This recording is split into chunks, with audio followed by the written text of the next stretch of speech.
Des slides. Slide ici. Alors, ici,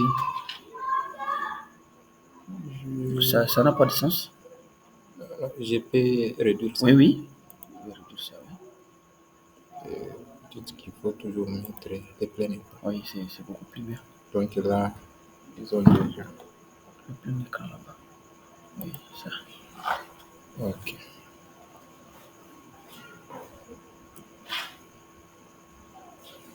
Oui, bonsoir, Madame Esther. Bonsoir, mon cher facilitateur. Bonsoir à tout le monde également.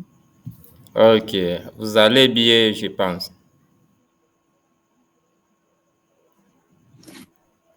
Oui, nous allons bien. Dieu nous fait grâce. Sauf que nous avons un petit souci de connexion qui a dérangé presque toute la journée, mais on espère que ça ira.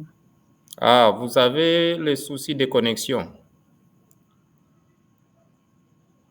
Oui, bon, ça a un peu embrouillé la journée. On espère que ça ira la soirée ici. Ok, merci.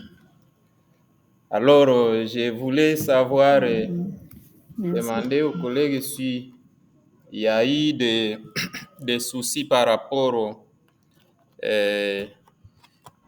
à ce qu'on a fait hier et avant de commencer, s'il y a des questions sur lesquelles on peut revenir avant de progresser. Je ne sais pas, vous, Madame Esther, si vous avez certaines questions à poser.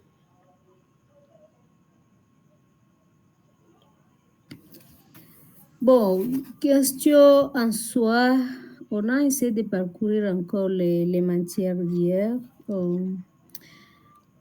Tout presque a été presque clair, seulement question de compréhension où chacun doit maintenant s'efforcer pour comprendre ça. Et c'était bien encore avec des outils, des exemples, et on nous a balancé même les audios, tout ça. Ça nous a encore aidé jusqu'à présent. Un point obscur comme tel n'existe pas encore.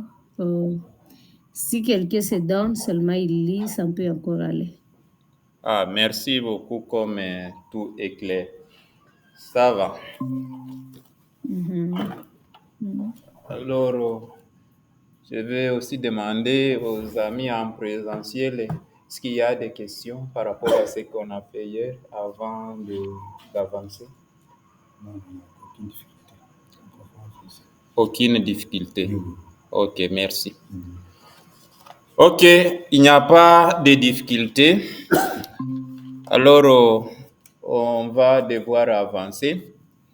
Et comme vous voyez, je pense que vous avez déjà l'écran en face de vous, Madame Esther. Oui, j'ai l'écran en face. Oh, ok, merci beaucoup. Alors, on va devoir avancer comme il n'y a pas de souci par rapport à ce qu'on a fait hier. Et nous sommes dans la suite, on va faire un petit rappel et on fixe l'accent sur le suivi et l'évaluation. Alors, comme nous avons presque 2 semaines, je vais prendre beaucoup d'attention pour ne pas se précipiter, vous donner l'essentiel et vous donner aussi le temps de respirer parce que nous avons quand même 12 jours qui vont nous permettre de bien avancer. Alors, jusque-là, il n'y a pas à se précipiter. Ça va? D'accord, merci bien. Oui. Alors, à ce qui concerne le suivi, c'est un moyen de gérer systématiquement le projet en collectant et en analysant des données permettant de prendre des décisions sur les activités. Alors, parmi ces décisions, on peut faire la poursuite, la modification ou l'arrêt, mais aussi sur les résultats, on peut prendre aussi une petite décision. C'est une décision intermédiaire parce que les suivis, comme je l'avais dit hier, c'est une activité qui se fait tous les jours de manière régulière, c'est-à-dire que le suivi est régulier et rapproché, tandis que l'évaluation est périodique. Le suivi permet également d'apprécier la qualité des formations dispensées, c'est-à-dire lorsqu'on est dans un projet, c'est grâce au suivi qu'on se rend compte de ce qui est en train d'être fait comme activité. Et le suivi permet de corriger de manière progressive les erreurs qui se glissent dans les différentes interventions. C'est-à-dire qu'on fait le suivi parce qu'on doit corriger, on doit suivre pour corriger progressivement les petites erreurs qui se glisseraient dans l'avancement du projet. Concrètement, le suivi permet de mesurer l'efficience et l'efficacité du projet. Pour ce faire, ces outils de suivi avec des indicateurs spécifiques sont élaborés pour les projets. Le point de départ de tout système de suivi est le cadre logique du projet. Je reviens sur deux concepts, l'efficacité et l'efficience. Quand est-ce qu'on parle de l'efficacité? Quand est-ce qu'on parle de l'efficience dans le suivi et évaluation d'un projet? On parle de l'efficience lorsque on veut mesurer ou on veut tester l'intervention ou l'activité faite par rapport au coût dépensé, c'est-à-dire on a donné $200 pour construire le puits d'eau. Ça, c'est un exemple. Maintenant, le plombier qui va le faire ou l'ingénieur qui va le faire, il négocie les matériels qu'il va utiliser pour construire. Et à la fin des comptes, il se rend compte qu'il a acheté les matériels avec un coût abordable inférieur à $200. La main-d'œuvre n'a pas aussi coûté plus que les $200 prévus dans le budget. Et à la fin de la tâche, il se retrouve avec quelque chose. Mais il a respecté les conditions d'exécution de l'activité. C'est-à-dire, au niveau de l'efficience, bien qu'on a négocié les prix d'une manière, je dirais, technique, parce que le projet a prévu $200, mais celui qui est chargé de cette activité, il a fait une manœuvre très sociale pour qu'il puisse négocier les matériels, mais aussi bien parler avec l'équipe qui va exécuter cette tâche. Et à la fin, il se rend compte qu'il a tout fini avec moins de $200. À ce niveau-là, celui qui est chargé de suivi et évaluation, il va maintenant venir voir si, malgré les coûts réduits de l'exécution de ces tâches, si le travail ou l'activité faite a respecté l'équité normale. C'est-à-dire, on vérifie, est-ce que les matériels qu'on a utilisés pour construire ces puits, c'est le même matériel qui a été planifié dans le projet? Est-ce qu'il n'est pas parti acheter le matériel de moindre coût? On vérifie si ces matériels respectent la qualité requise dans la planification de cette activité. On regarde aussi si le temps est respecté, c'est-à-dire on a donné à cette tâche une période pour laquelle cette tâche devrait être finie, devrait se passer.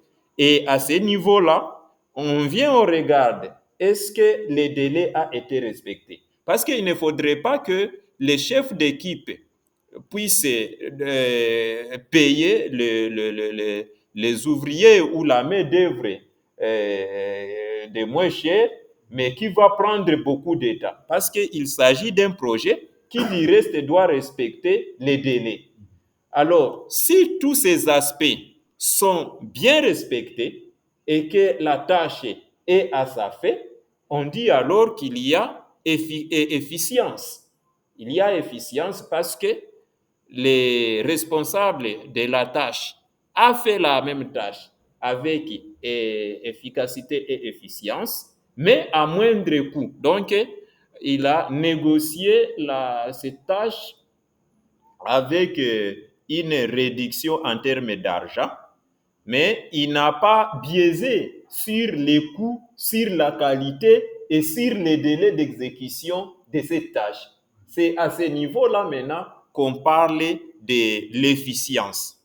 On parle par contre de l'efficacité d'un projet lorsque ce projet respecte la portée, c'est-à-dire on est efficace si on est arrivé à produire une activité en respectant sa quantité, sa qualité, mais avec des compétences nécessaires qu'il faut.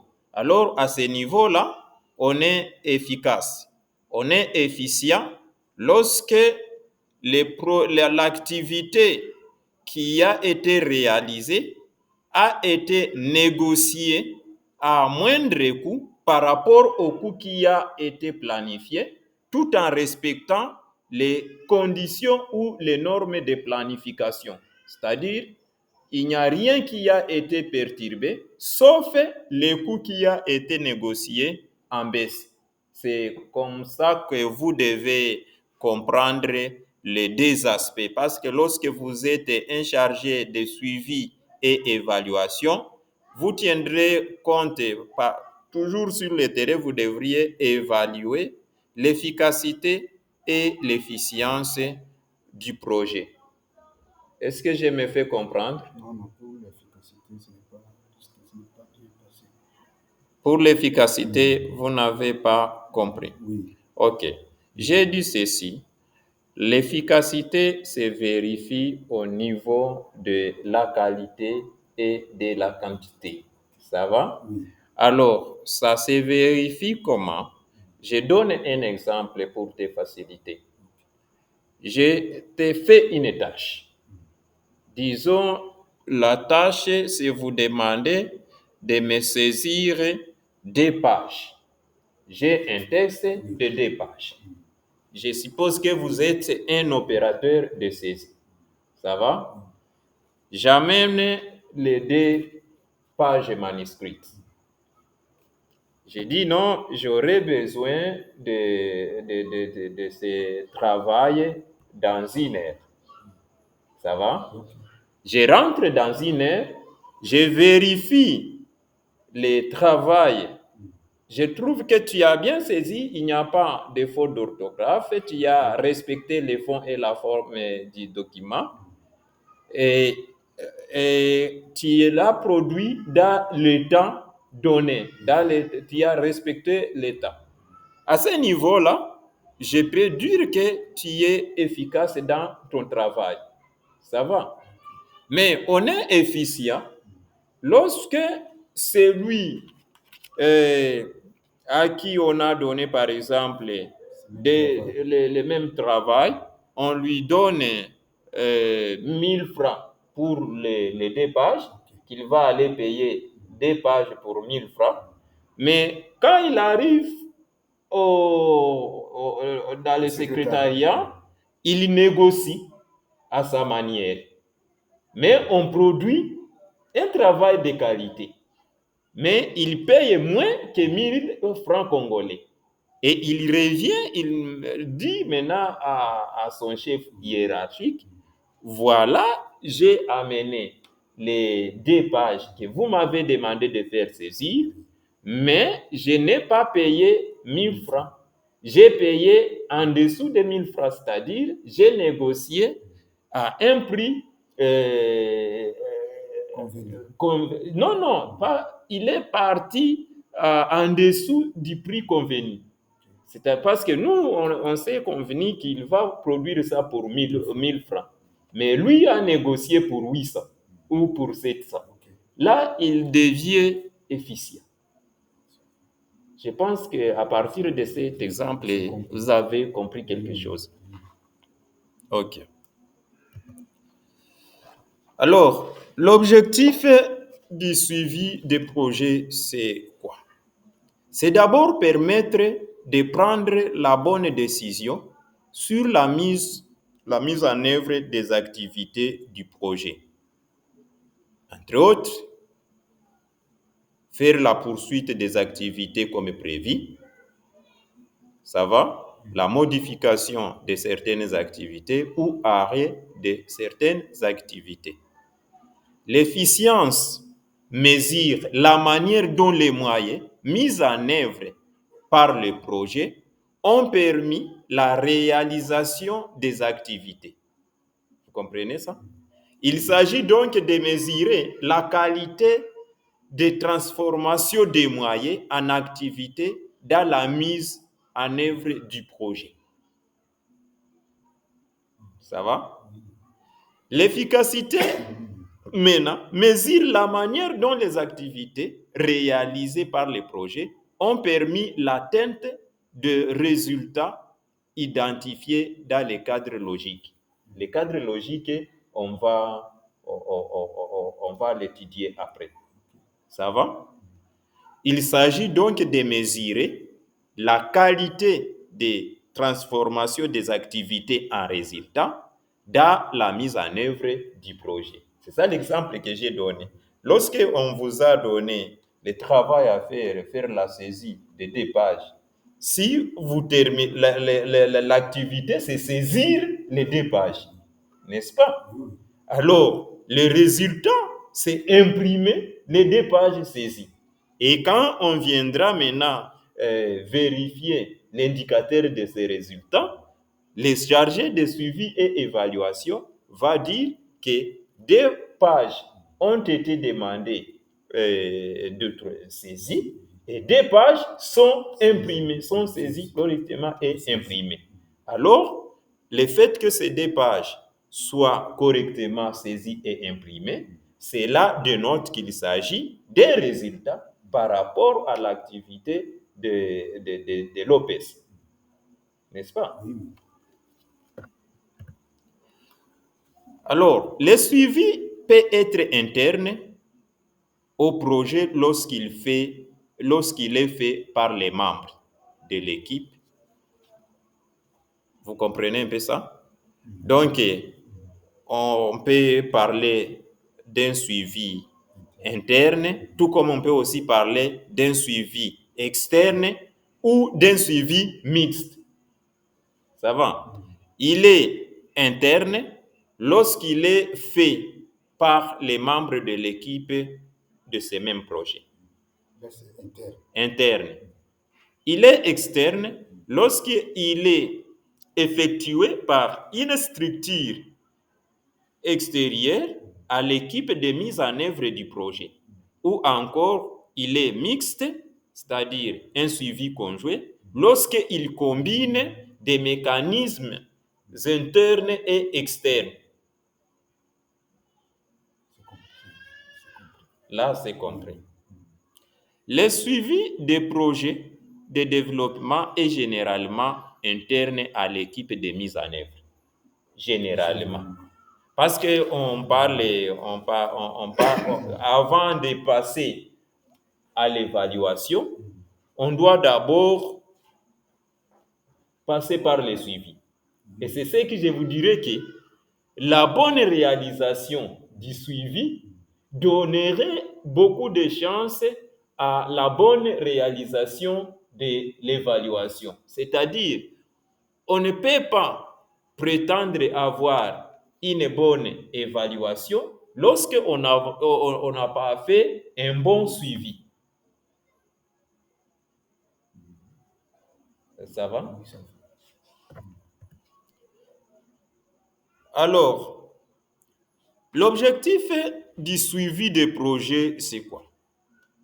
L'objectif, c'est permettre de prendre la bonne décision sur la mise en œuvre des activités du projet. Faire la poursuite des activités comme prévu ou modification de certaines activités ou même arrêt de certaines activités. Alors, la question ici, on va se poser une petite question de curiosité. Quand est-ce qu'on doit procéder à la poursuite des activités? Quand est-ce qu'on doit procéder à sa modification ou à leur modification? Et quand est-ce qu'on doit procéder à leur arrêt? Comprenez un peu ça? Parce que dans la gestion du projet, lorsqu'on nomme un chargé de suivi et évaluation, il est là comme le gardien. C'est donc un garde-fou. Hein? Il veut protéger le projet. C'est-à-dire, il protège le succès du projet. Il va voir, parce que lui est là en train de superviser le projet au quotidien. Maintenant, il va voir, est-ce que les activités se déroulent de manière convenue dans la planification du projet. Et là, il mesure la réalisation des activités par rapport à la planification qui est mise en œuvre. Ça signifie, il va voir au niveau de la qualité, au niveau de la quantité, au niveau du temps planifié, mais aussi au niveau des moyens, au niveau des coûts. Quel a été le budget prévu pour la réalisation de cette activité? Pour quel temps cette activité a été prévue de commencer et de finir? Voilà ce que nous sommes en train de suivre en termes de suivi. Et maintenant, lorsqu'il fait cela, s'il trouve que pour une activité qui a été planifiée pour être exécutée dans 2 mois, mais on arrive à 4 mois, cette activité n'a pas encore pris fait, alors il doit évaluer pourquoi l'activité traîne beaucoup. Parce qu'à ce niveau-là, c'est le problème de ne pas bien avancer, devrait handicaper, excusez du terme, devrait mettre en danger les autres tâches ou les autres activités qui suivent l'activité qui est en train d'être mise en œuvre. Et à ce niveau-là, il revient d'abord à la proposition des chargés de suivi et évaluation de prendre une décision, de prendre d'abord une proposition, parce que lui aussi doit faire rapport au chef de projet. Alors, il doit dire, l'équipe, par exemple, l'équipe qui a été recrutée pour mettre cette tâche en place n'est pas à la hauteur. Et j'aurais pu décider de changer cette équipe ou carrément d'arrêter cette activité. Vous comprenez? Alors, s'il prend la décision de changer l'équipe, mais continuer avec l'activité, là, on va parler de la modification. Là, on modifie le programme parce que sur la gestion des ressources humaines, on fait recruter une nouvelle équipe pour changer ou pour remplacer l'équipe qui a été incapable de réaliser l'activité pendant le temps prévu. Vous êtes... ok. Alors, On va parler de l'arrêt à quel moment? C'est lorsque on décide carrément d'arrêter cette activité. On trouve que l'objectif n'est pas atteint, on est loin de l'objectif.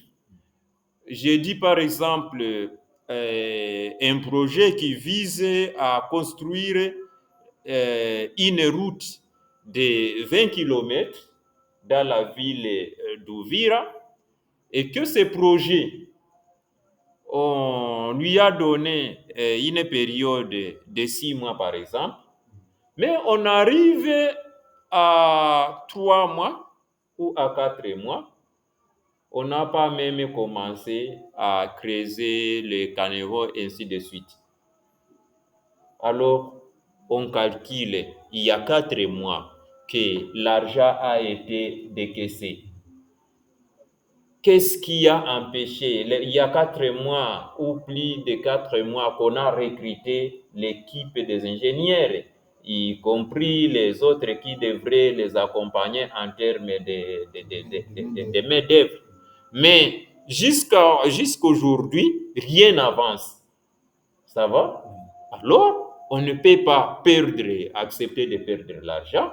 On doit aller faire une évaluation rapide pour prendre les décisions, s'il faut continuer ou s'il faut arrêter. Mais lorsqu'un projet qui a pour objectif de mettre en place une infrastructure routière et il est déjà au 4e mois, rien n'est fait, alors que le projet total a une durée de 6 mois, alors vous voyez que non, on va dire que l'équipe n'est pas sérieuse et on va devoir arrêter. Hein? On va devoir arrêter parce que cet argent-là ne peut pas être utilisé comme l'argent de quelqu'un. On risque de tout perdre. Au lieu de tout perdre, il faut sauver ce qui est à sauver. Ça va? Et à ce niveau-là, on prend la décision d'arrêter le travail. Ça va?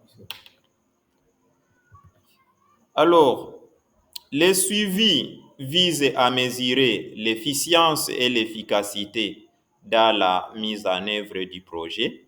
L'efficience mesure la manière dont les moyens mis en œuvre par les projets ont permis la réalisation des activités.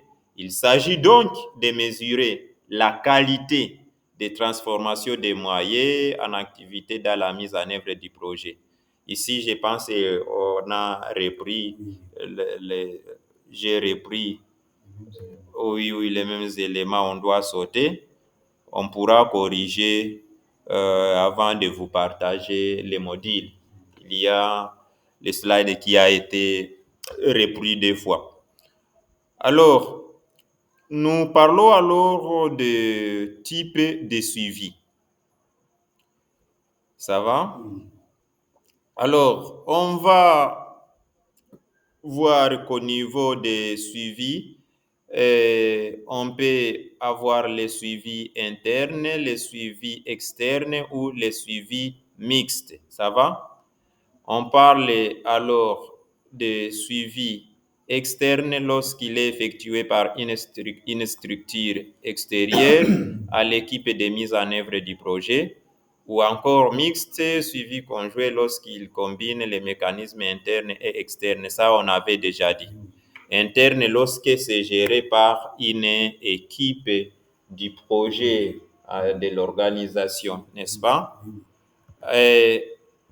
La période de suivi, le suivi est une activité continue, comme je le disais hier, c'est-à-dire que le suivi doit être effectué durant toute la mise en œuvre du projet.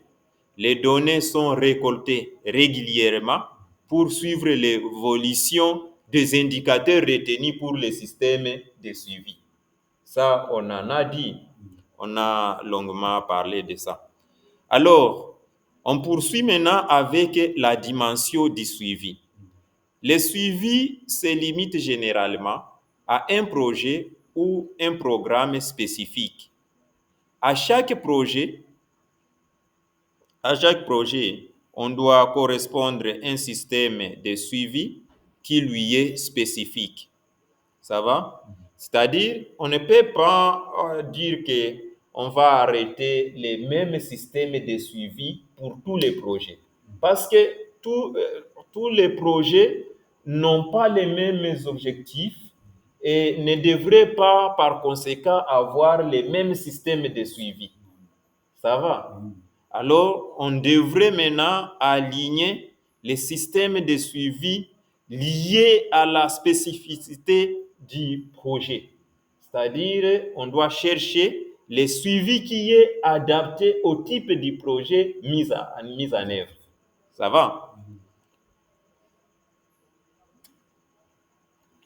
Alors, dans la pratique, très souvent, un cadre de suivi est élaboré pour les projets et il détaille les mécanismes de suivi à mettre en place.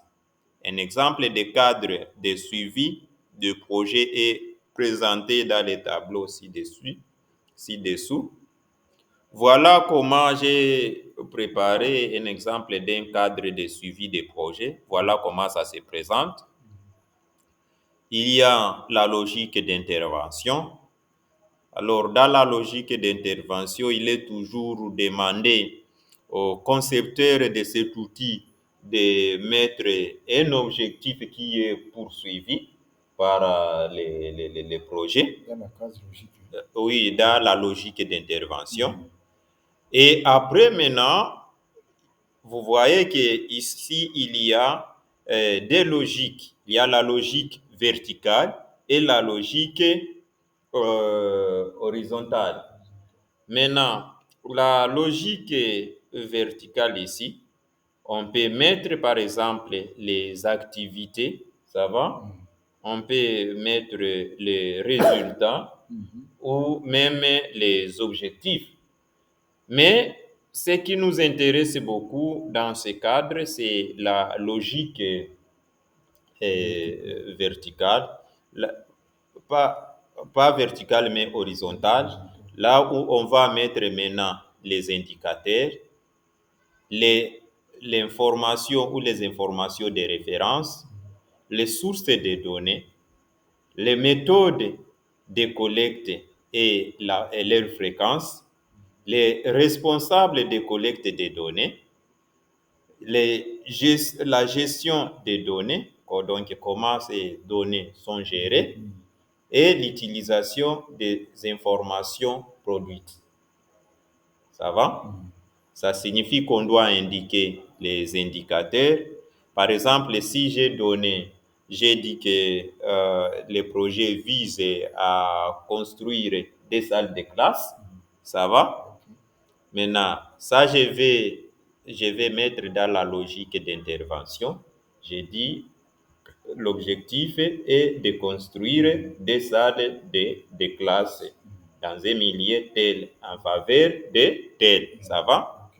Et maintenant, ce que je vais mettre maintenant comme objectif spécifique, je pourrais dire, premier objectif spécifique, renforcer, par exemple, renforcer ou améliorer la qualité de l'ouvrage scolaire d'ici 3 mois.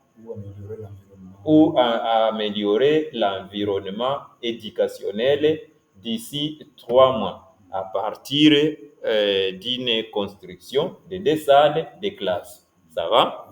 Alors, l'indicateur ou les indicateurs, comment est-ce qu'on va vérifier maintenant les indicateurs à ce niveau? On viendra, c'est le suivi maintenant, évaluation, qui permet de vérifier les indicateurs. Et pour les indicateurs, les chargés de suivi évaluation devraient nous dire, ça va, que des salles de classe sont construites pendant 3 mois. Où il nous dit, une salle de classe est construite pendant 2 mois. N'est-ce pas? Ça, c'est un indicateur. Alors, il devrait aussi donner les indicateurs à différents niveaux. C'est ce que je vous avais dit hier, qu'on doit donner l'indicateur qualitatif et quantitatif. Lorsqu'il dit qu'une salle de classe est construite au bout de 2 mois, ça signifie qu'il donne le nombre de salles de classe, il précise le nombre de salles de classe construites. Mais lorsqu'il dit ceci, une salle de classe de 5 mètres sur 7 est construite pour les enfants de l'école primaire. Vous comprenez que cet indicateur-là est au même moment qualitatif et au même moment quantitatif. Il est qualitatif parce on précise la qualité de la salle de classe construite. La dimension. Oui, la dimension.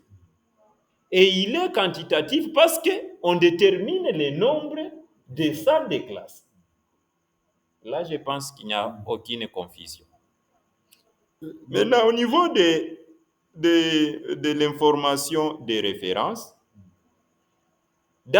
quand on va étudier, bientôt là, on va étudier la collecte des données, comment on fait une étude de référence qu'on appelle l'étude baseline. Alors, il faudra vous donner les éléments probants sur la conception de l'étude de base. Ça signifie quoi? Ça signifie que lorsque vous donnez l'indicateur, vous devriez faciliter à celui qui va vous lire de se ressourcer, de montrer où est-ce qu'il peut encore se référer, quelle est la référence qu'il peut utiliser pour vérifier la véracité de votre information en termes d'indicateurs. Vous comprenez cela? Alors, il peut dire, non, des salles de classe sont construites à Kimanga, dans la ville d'Uvira. Maintenant, quelle est l'information qui confirme cela? Il peut dire, par exemple, il a consulté les rapports publiés par l'organisation en charge du projet. Là, il précise l'information de référence. C'est-à-dire que c'est lui qui va lire, lorsqu'il veut maintenant checker la vérité sur l'information donnée, il connaît où est-ce qu'il va trouver la référence pour vérifier la véracité de l'information. C'est comme nous, quand nous dirigeons, par exemple, le travail de fin de cycle des étudiants. Nous demandons chaque fois aux étudiants, lorsqu'ils ont consulté les œuvres de l'esprit qui ne sont pas les leurs, d'avoir cette souplesse et l'amabilité de bien être crédible pour dire que j'ai consulté tel document et au besoin, il doit nous préciser pour ce document, tu y as lu quelle page, hein? Est-ce que c'est, oui, tu donnes la référence. Comme ça, tu précises et tu montres que vous pouvez aussi, si vous doutez de ce que j'ai donné, voici la référence, la source de données où vous pouvez vous renseigner de plus. Je pense que là, ça marche. Alors, ici, il y a ce qu'on appelle source de données. La source de données n'est pas à confondre avec information de référence parce que ça risque de vous créer des confusions. Mais je vais vous expliquer pour enlever cette confusion. La source de données ici, vous voyez que j'ai précisé avant et après. Alors, en d'autres termes, je vais savoir, avant que vous ne construisiez l'école, qu'est-ce qui existait dans les milliers avant? Est-ce qu'il y avait d'autres salles de classe construites ou il n'y en avait pas?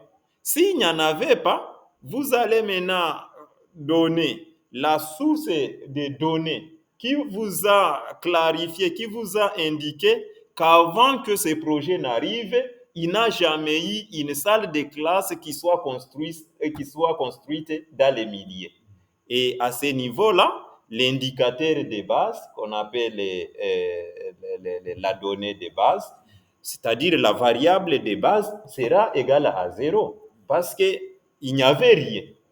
Mais s'il y avait, par exemple, 2 salles de classe ou 3 salles de classe et que le projet vienne ajouter 2 autres, on va dire que 2 salles de classe sont construites, ça va, sont construites sur les 2 salles de classe existantes. Alors, on va comprendre que avant que le projet ne commence, il y a aussi les autres salles qui existaient. Vous comprenez cela? C'est-à-dire, on va comparer l'indicateur de base à l'indicateur des résultats. Et à ce niveau-là, quand on sera en train de faire les calculs, je vais vous montrer comment maintenant on va prendre, lorsqu'on calcule maintenant les indicateurs de résultats, les intervalles des indicateurs, on va maintenant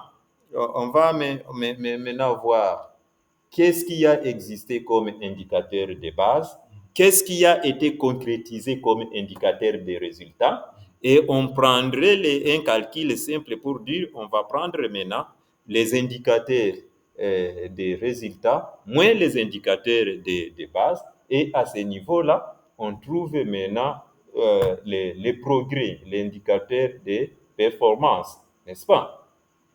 Vous comprenez ça? Ah, c'est un peu ça. Donc là, il faut préciser, s'il n'y a rien qui a été fait dans l'État, vous mettez 0. Mais s'il y a 2 classes, vous devez dire non, il y a 2 classes qui existaient, 3 classes qui viennent d'exister. Alors, 3 classes ont été construites sur les 2 existantes. Esther, je me fais comprendre? Très bien. Très bien, merci. Alors, la méthode ou les méthodes de collecte et fréquence. Alors, dans la méthode de collecte et de fréquence, je vais vous parler de manière superficielle, mais on va y revenir parce qu'il y a tout un chapitre ou un module réservé sur ça. Mais ici, ce qui nous intéresse, c'est quoi? Ce qui nous intéresse ici, c'est savoir les chercheurs qui a défini les besoins pour mettre en place ces projets. Qu'est-ce qu'il a utilisé comme méthode de collecte de données? Ça va? Maintenant, au niveau des fréquences, on va voir les cumuls d'actions. Parce qu'il y a les actions itératives qui peuvent se répéter. Par exemple, je donne un cas. Dans une étude d'enquête, je prends par exemple l'enquête CAP. L'enquête CAP, connaissance, attitude et pratique. Je vais par exemple identifier les enfants malnutris dans la zone de santé d'Ouvira. Et je dis que dans la zone de santé d'Ouvira, je vais prendre des méthodes à utiliser pour me faciliter à identifier ces enfants. Ça va? Okay. Alors, qu'est-ce que je vais prendre comme méthode? Je peux dire, je prends 2 ou 3 méthodes. Je prends par exemple une méthode qualitative, une méthode quantitative ou une méthode mixte où je combine les deux. Ça va? Okay. Alors, par la méthode qualitative, qu'est-ce que je vais faire? Je vais dire non, pour être informé, pour se renseigner sur la collecte des enfants, des enfants malnutris dans la zone de santé d'Uvira, il faut peut-être organiser des réunions avec les responsables de la zone de santé d'Uvira. Il faut par exemple organiser des réunions avec les chefs des centres nutritionnels qui seraient dans la ville. Alors, lorsque j'organise des réunions comme ça en focus group, je peux dire non. On ne peut pas appeler tout le monde à la réunion. Ce n'est pas facile d'inviter tout le monde à la réunion. Mais il faut que je cherche maintenant la méthode par laquelle je vais trouver les gens qui vont me fournir des meilleures informations dans peu d'état et à moindre coût. Vous comprenez la nécessité de la méthode. Et maintenant, à ce niveau-là, j'ai dit non, j'organise une réunion. Au lieu de prendre beaucoup de jours pour aller dans le 22 aires de santé de la ville d'Uvira, ça serait mieux d'aller au bureau du chef de la zone de la zone de santé d'Uvira et lui demander, parce que lui là-bas, il a beaucoup d'informations, il a toutes les données, lui demander de me présenter, suivez bien, de me présenter tous les rapports où je vais trouver les données statistiques de chaque année et pour chaque aire de santé. Alors, je vais là-bas, je prends un entretien avec lui. Et s'il est occupé, il peut me dire non, j'ai aussi les gens avec qui je travaille. Il m'amène des personnes et je parle dans peu d'état. J'accède à une information fiable et moins coûteuse. Voilà ce que j'appelle maintenant la méthode qualitative. Alors, le fait d'organiser les focus group, l'entretien direct ou semi-direct, ça me permet d'accéder à une information. Parce que ça va aussi me permettre de poser certaines questions, même en dehors du questionnaire d'enquête que j'ai prévu. Il peut y avoir certaines questions qu'on doit poser au cours de cet entretien et peut-être qui peut donner assez de renseignements. Et à la longue, cela va me faciliter d'organiser une activité moins coûteuse, mais très qualitative. C'est-à-dire, j'accède à une bonne information, mais à moindre coût et dans peu d'état. Esther, est-ce que vous comprenez cette pertinence par rapport à la méthodologie de collecte des données? Oui, nous avons eu le quoi en partie. On avait un petit problème de connexion, je ne sais pas. Alors, ça ne nous a pas permis de recevoir la totalité du message. Ah, ok. C'est pas grave, je peux y revenir. Je disais que les méthodes de collecte des données pourraient varier par rapport à la qualité de recherche, mais aussi à la quantité. Mais il faut vous donner l'équitis normal pour un chercheur aguerri, c'est-à-dire lorsque vous voulez mener une étude, ce que vous devez mettre en tête, il faut d'abord avoir le temps de faire le brainstorming. Alors, par brainstorming, qui signifie en français brûler le cerveau, ça veut dire que vous cherchez à vous poser vous-même avant que vous ne soyez sur le terrain. Qu'est-ce qu'il faut faire pour faciliter la démarche de cette enquête? Qu'est-ce que je dois faire pour que je puisse accéder à de meilleures informations à moindre coût et dans peu d'état?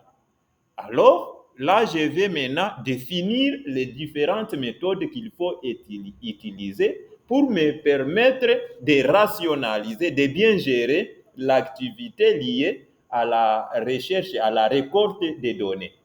Et à ce niveau-là, j'ai dit, il faut peut-être dire qu'on va organiser des petites réunions en focus group. Et ce qui est beaucoup souhaité dans la recherche, il faut interroger un nombre limité. Et on souhaiterait qu'on interroge une variable entre 6 et 8 personnes. C'est plus ou moins souhaité, mais aussi à partir de 4, c'est déjà un focus group qui est accepté. Et pourquoi on fait cela? On fait cela pour essayer de récolter les différentes opinions entre les enquêtés.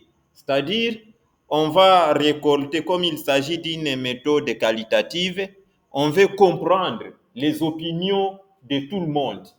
Parce que l'avantage de la méthode qualitative est qu'on puisse entendre tout le monde, écouter tout le monde, et tout le monde peut créer une pertinence par rapport à votre recherche.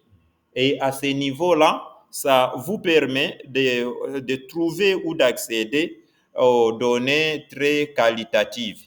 Par contre, lorsque on prend la méthode quantitative plutôt, cette méthode, c'est juste maintenant à vous aider à définir la taille de l'échantillon.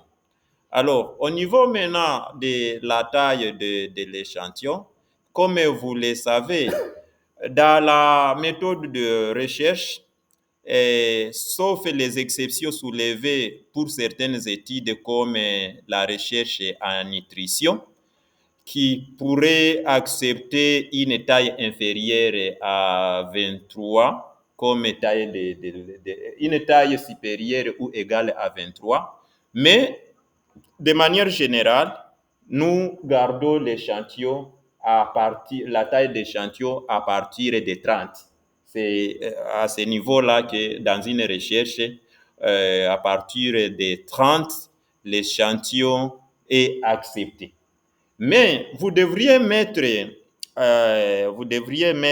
en tête que lorsque vous voulez calculer la taille de l'échantillon, vous devriez d'abord tenir compte de la dimension de l'étude que vous voulez mener.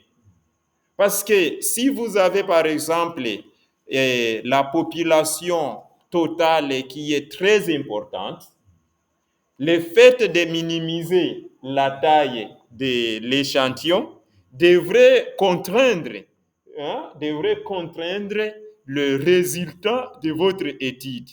C'est-à-dire que plus le champ d'étude est réduit, plus la taille de l'échantillon devrait aussi être réduite.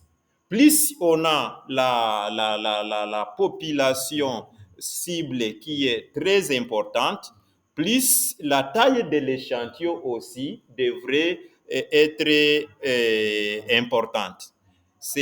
Mais on va parler les chapitres qui suivent. Je vais maintenant vous montrer comment est-ce qu'on peut calculer la taille de l'échantillon, mais aussi on va vous montrer comment on fait le choix de l'échantillon. On va aussi vous montrer comment on doit arrêter les critères, les critères de la population ciblée par la population ciblée par l'étude. Parce qu'on doit définir les critères d'inclusion et les critères d'exclusion. Je donne un cas pour faciliter la compréhension.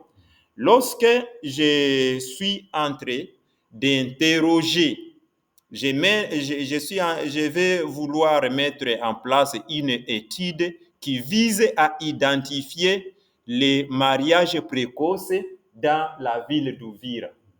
Alors, je dois d'abord arrêter un certain nombre de critères pour dire pour déterminer la qualité des personnes qui seront interviewées.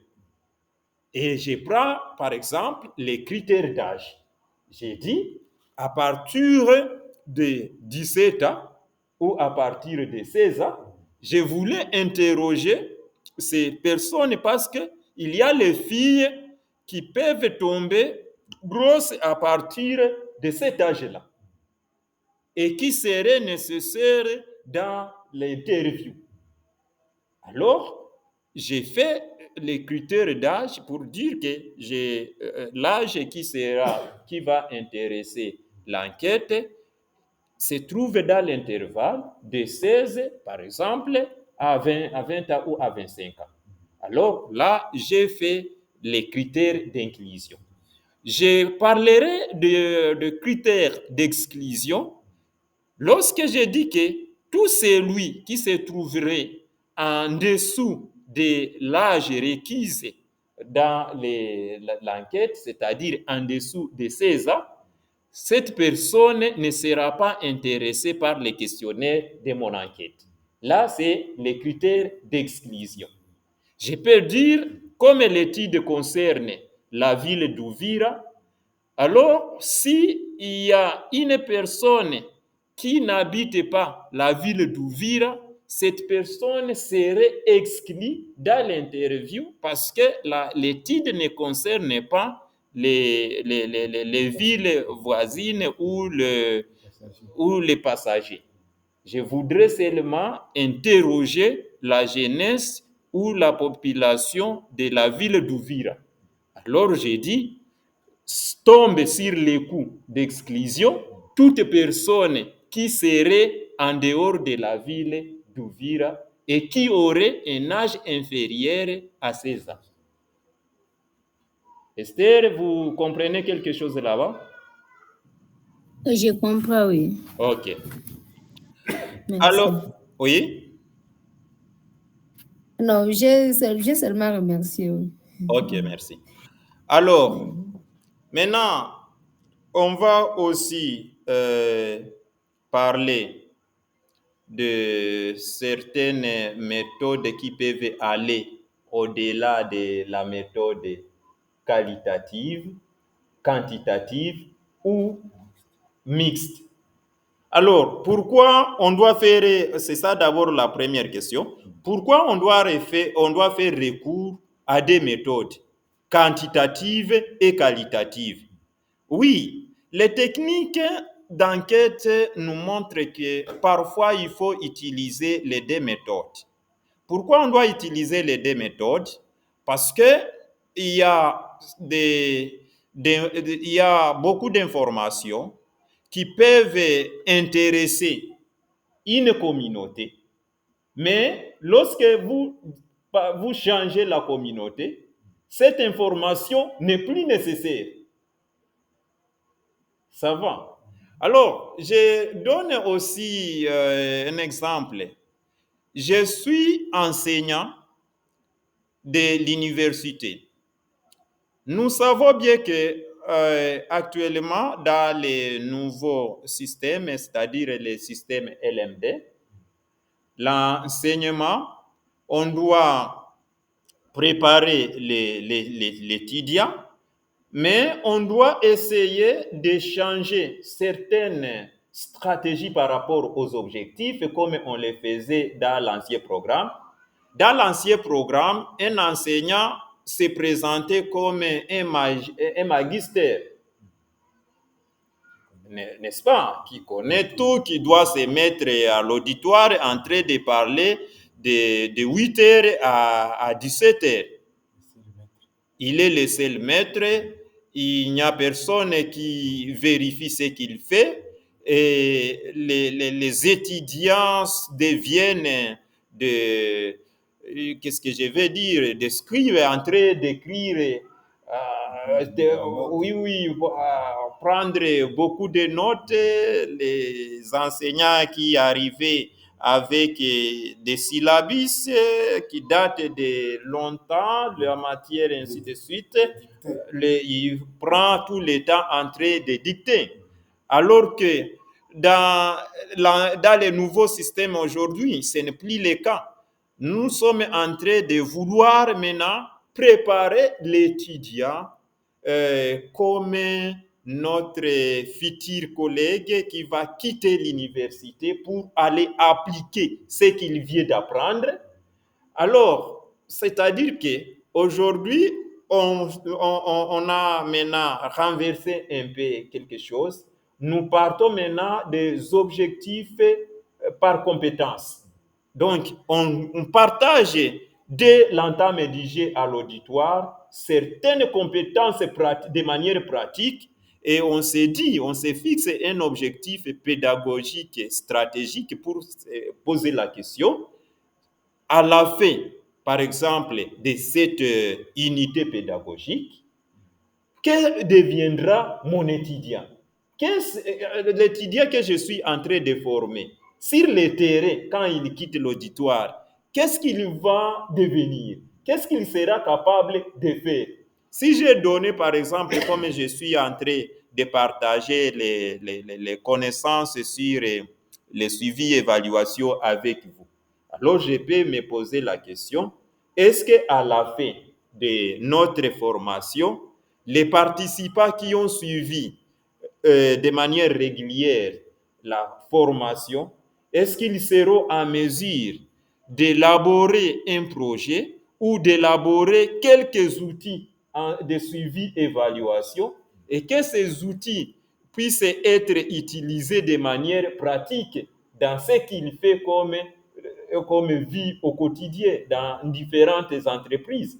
Voilà ce que je suis en train de vouloir vous montrer. Ce n'est pas comme auparavant où il y a un étudiant qui quitte après avoir fini tout un cours. Lui se focalise seulement à la théorie et il se prépare par rapport à l'interrogation, mais pas par rapport à la vie pratique. C'est là où ça posait problème. Maintenant, aujourd'hui, ce n'est plus l'interrogation qui est visée, mais c'est la vie, la concrétisation, la pratique de ce qu'il a appris à l'école. Donc, on utilise une méthode de learning by doing, apprendre en agissant. Vous apprenez, vous entrez pour apprendre, vous quittez pour pratiquer. Ça va? Ok. Alors, après cela, on demande dans le cadre de suivi des projets de mentionner la responsable ou les responsables de collecte des données. Ça, c'est très nécessaire.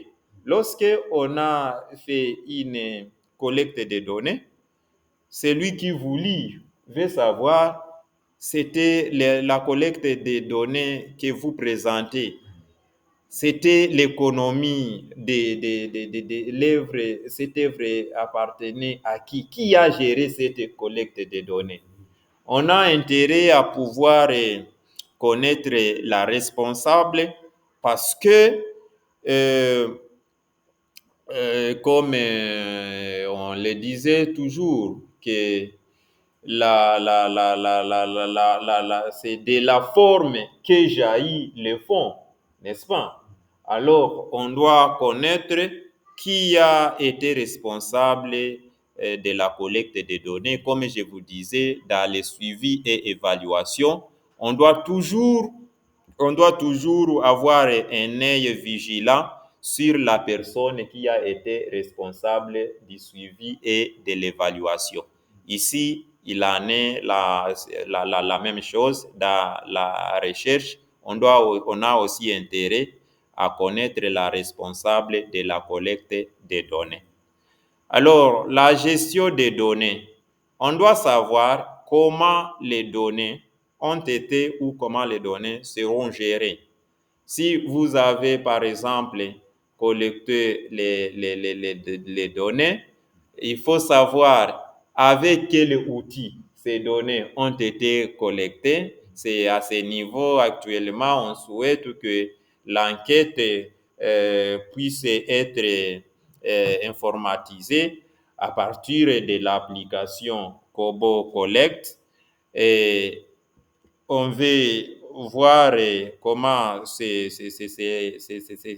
questionnaires a été géré par l'outil informatique. Comment les données ont été analysées? C'est par quel moyen que vous avez analysé les données? Est-ce que c'est par SPSS? Est-ce que c'est par Excel avec les paramétrages de Kobo Tools?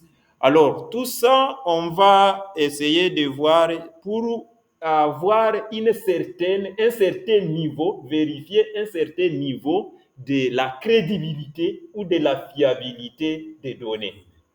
N'est-ce pas? C'est à ce niveau qu'on cherche maintenant à connaître qui a fait ça, comment ça a été fait, avec quel outil ça a été fait. Hein? Tout ça, c'est pour chercher à connaître ou à mesurer les degrés, les niveaux de confiance de cette recherche. Et vous avez à la fin la colonne, à la fin, il y a une colonne sur l'utilisation d'informations produites. On doit savoir comment les informations produites vont devoir servir la communauté. Est-ce que vous allez publier? Est-ce que vous n'allez pas publier? Est-ce que les personnes désireuses d'accéder à votre information, est-ce qu'ils auront une facilité pour y accéder? Comment cela sera fait? Alors, c'est à ce niveau-là que j'ai préféré donner l'exemple de ce tableau qui démontre les éléments probants qui doivent être qui doivent être alignés dans le cadre de suivi des projets. Ça va? Alors, à ce niveau-là, je pense avoir donné l'essentiel parce qu'on n'est pas à l'auditoire. C'est une formation des responsables.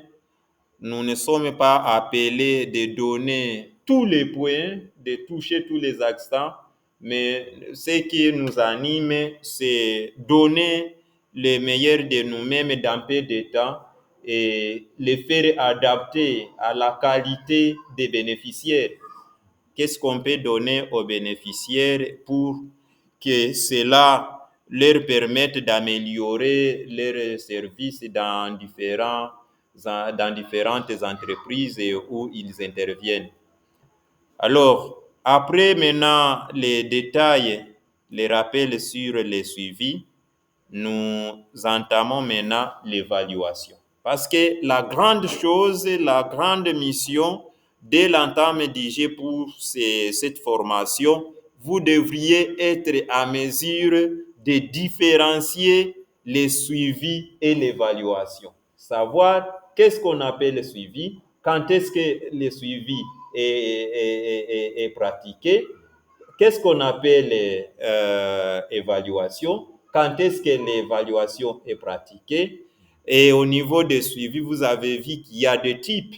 On doit savoir si je vais superviser les activités, quel type de suivi je vais mener. Ça va? Il en va de la même chose pour l'évaluation.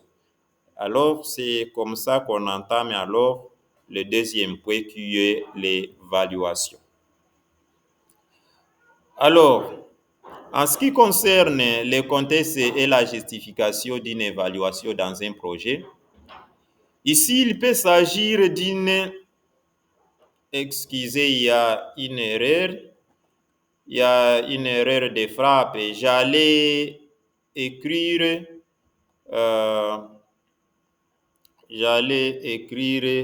suivi. Il peut s'agir d'une évaluation interne ou externe.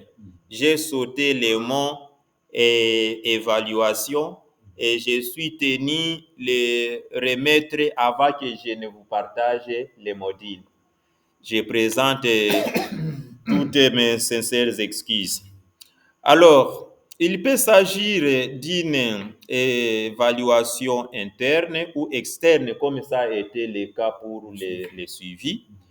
Et à ce niveau-là, on va mesurer les degrés de confiance du bailleur de fonds et placer, et il faut dire que les degrés de confiance du bailleur de fonds est beaucoup placé dans l'évaluation externe qui peut présenter ce jugement sans sentiment. C'est-à-dire, lorsqu'on parle de deux types d'évaluation ici, c'est-à-dire l'évaluation à l'interne et l'évaluation à l'externe, il faut noter que les deux évaluations peuvent se faire, mais celui qui vous a donné l'argent, il a besoin d'une évaluation beaucoup plus, il a besoin beaucoup plus d'une évaluation externe parce que cette évaluation est menée par une personne de l'extérieur ou par un cabinet de l'extérieur qui, du reste, on pense que cette personne pourrait présenter les rapports sans sentiment impartial, sans sentiment partial, n'est-ce pas? Alors, à ce niveau-là, l'évaluation externe compte beaucoup au regard des bailleurs de fonds. OK. Maintenant, il faut parler aussi de l'évaluation interne. Ça existe, mais cependant, vous devez comprendre que l'évaluation interne ne compte pas beaucoup sur la mission ou sur la vision du bailleur. Alors, l'évaluation externe a pour but d'apprécier de manière systématique la conception, la mise en œuvre, le résultat, les changements de l'impact du projet en vue non seulement de juger les projets réalisés, mais aussi de permettre d'informer les défis et opportunités, ces leçons apprises aux différentes parties prenantes du projet ainsi que d'autres potentiels acteurs de ces domaines. Qu'est-ce que cela signifie? Cela signifie que l'évaluation externe va permettre à tout le monde qui aura besoin d'acquérir une information supplémentaire ou une information éventuelle sur la manière dont le projet a été mis en œuvre et la manière dont les activités de projet ont été concrétisées. C'est-à-dire, on va vérifier les résultats de ces projets. Quels sont les changements? Maintenant, lorsqu'on parle de changement, c'est au niveau de l'impact.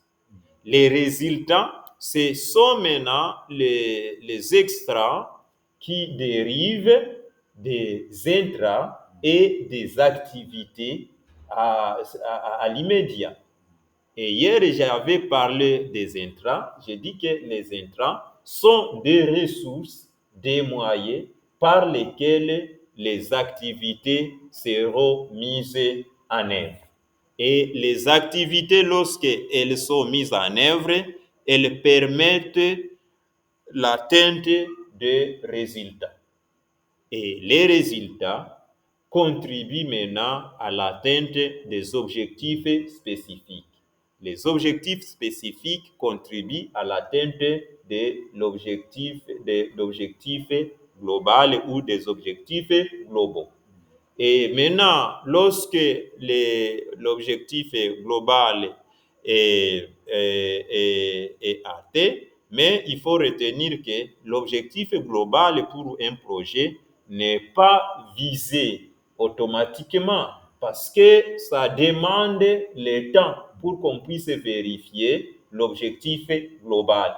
Alors, ça peut à partir de 3 mois jusqu'à 5 ans, voire même au plus. C'est à ce niveau maintenant qu'on viendra bien vérifier les indicateurs qui qui peuvent expliquer les changements que ce projet a apporté à la communauté. Et à ce niveau-là, on parle alors d'impact. Et il faut maintenant comprendre que l'évaluation qui s'est faite après les projets pour mesurer l'impact ou les changements du projet, c'est ce qu'on appelle l'évaluation post-ante, n'est-ce pas? Après projet, post-ante. Mais si on fait une étude de base, qu'on appelle étude de baseline, pour vérifier, faire une étude préliminaire ou une pré-enquête, à ce niveau-là, on parle maintenant d'une évaluation. Non, ce n'est pas une évaluation intermédiaire, c'est une évaluation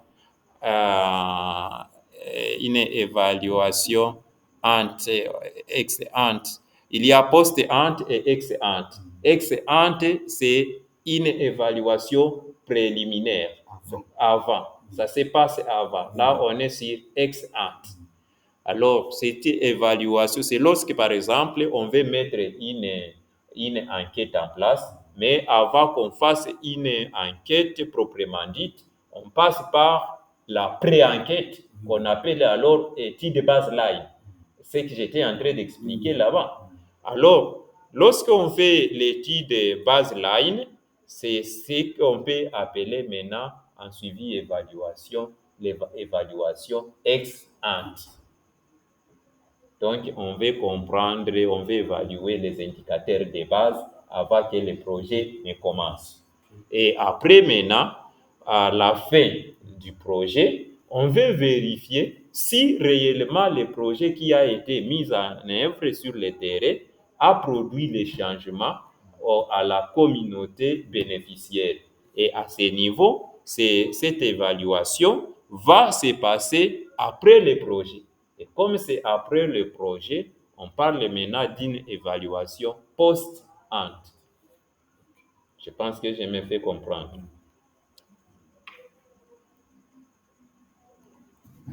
Alors, cette évaluation devra aider notamment dans la formulation des recommandations. Voilà alors la nécessité de cette évaluation sur les stratégies, les modèles et approches d'intervention du projet pouvant être répliqués, inspirés et guider l'élaboration et le développement d'une éventuelle prochaine phase du projet. Cette évaluation sera menée par un cabinet ou un consultant indépendant qui sera recruté pour ces faits. C'est ça ce que j'étais en train de dire, que comme il s'agit d'une évaluation externe, on doit faire recours à une personne extérieure ou à un cabinet extérieur ou un consultant qui est indépendant, mais qui n'est pas de la maison. N'est-ce pas? Tout cela pour... je suis désolé parce que la machine va s'éteindre avant qu'il ne soit dans... Oui, nous sommes sans énergie. Vous pouvez venir, la machine va s'éteindre. Alors, il faut d'abord enregistrer.